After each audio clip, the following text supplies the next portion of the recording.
বর্ষা দেখা যায়, শীত দেখা যায়, ফাগুন দেখা যায়, ঠিক তবে ঠিক। কি সুন্দর দেশ আল্লাহ! এই দেশটাকে যদি আমরা কোরআন দিয়ে সাজাতে পারি, এই দেশের যে শ্রেষ্ঠ দেশ আর একটাও হবে। আমার শরীরে যদি রাসূলের সুন্নাহ লাগাই, শরীরের মতো রহমত আর কোথাও আসবে না, ঠিক তবে ঠিক। মাথায় সুন্নাহ, মুখে সুন্নাহ, পরনে সুন্নাহ, জামায় সুন্নাহ। রাসূল বলেছেন এমন টাইট জামা পরবা না যেটা শরীর দেখা যায়, পুরুত দেখা যায়, এরকম পায়জামা পরবা না। কি দেখা যায়? পুরুত। এটাকে কি বলে? রাম। উরু উরু, দুরু দুরু, উরু। আলীকে বলেন, আলী এমন জবাব যেন না পরে যেন উরু দেখা যায়। বলেন তো শার্ট প্যান্ট যদি ইট করি কি দেখা যায়? কি দেখা যায়? আরেকটা বর্ণায় রাসূল বললেন পিছন লম্বা জামা পরবা। কি লম্বা? পিছন লম্বা জামা পরবা। যত ঢোলা শার্ট প্যান্ট পরেন, সেজদায় গেলে তাকওয়া লঙ্ঘন হতে কথা বল না।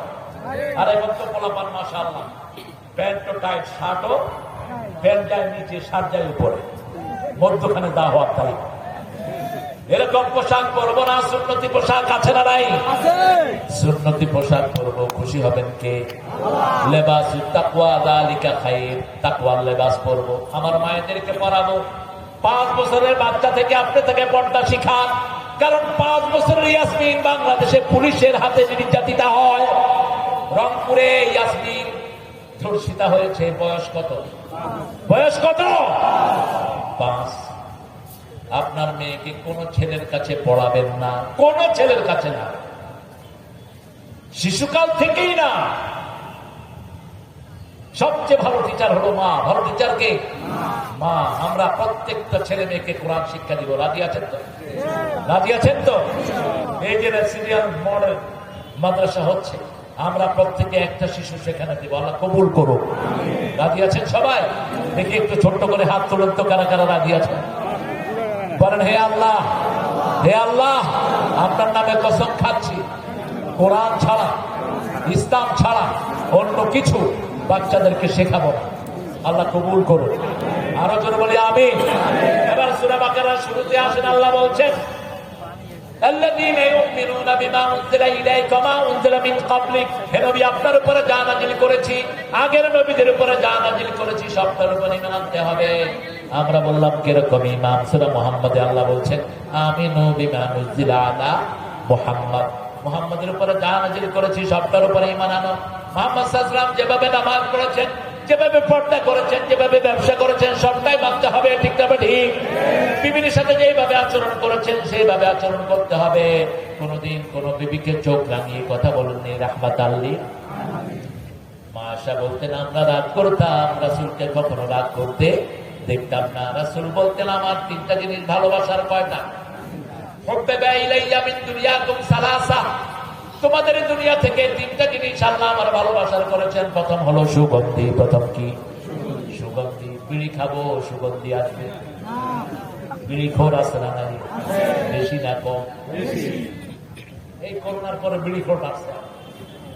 বিড়ি এমন ভাবে খায় মনে হয় সওয়াবের নিয়তে খায়। কি খান এগুলো? একদল খায় বিড়ি, আরেক দল খায় জর্দা। বিড়ি আর জর্দার মধ্যে পার্থক্য কি? খালাতো ভাই আর মামাতো ভাই।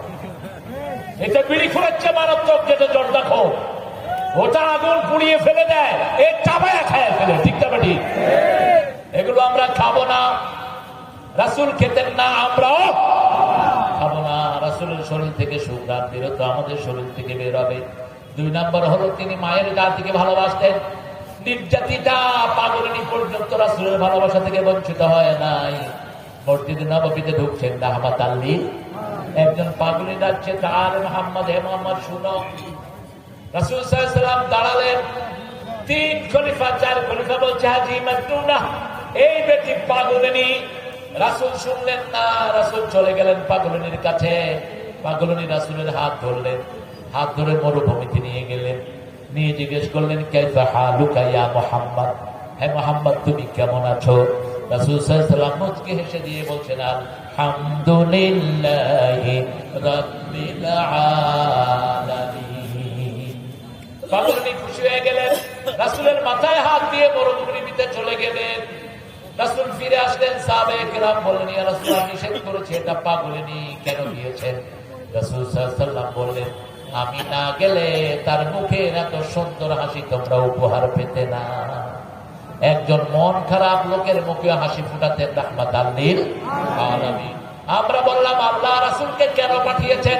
সূরা তাওবার ভিতরে আল্লাহ প্রথম উত্তর দিচ্ছেন, ওয়াল্লাযী আরসালা রাসূলাহু বিল হুদা ওয়া দীনিল হক লিইয়ুযহিরাহু আলাদ দীনি কুল্লিহি ওয়ালাউ কারিহাল মুশরিকুন। যারা মূর্তি বানায় তারা কি? আরো জোরে বলেন। যারা মূর্তির সামনে দাঁড়িয়ে থাকে তারা কি? হিন্দু ভাইরা, আপনাদের 7টা কিতাবের একটাতেও শিরকের কোনো জায়গা নাই, মূর্তি পূজার কোনো জায়গা নাই।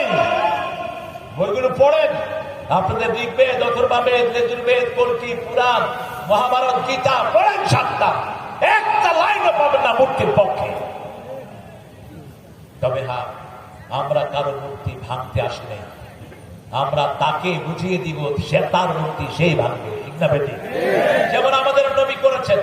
নবী সাল্লাল্লাহু আলাইহি ওয়াসাল্লাম যখন কাবার দিকে প্রথম মুখ করে নামাজ পড়েন, কাবার ভিতরে 365টা মূর্তি। রাসূল ফতে মক্কায় আসলেন, যারা মূর্তির পূজা করত তারাই মূর্তি ভাঙলো, মাথায় বাড়ি দিয়েছে আর বলছে, কুল জাআল হক ওয়া যাহাকাল বাতিল ইন্নাল বাতিলা কানা যাহুকা। রাসূল আমার ভালোবাসা,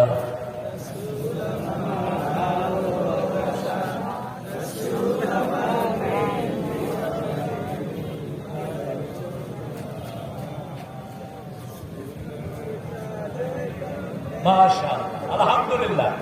আর একটু জোরে কর, রাসূল আমার ভালো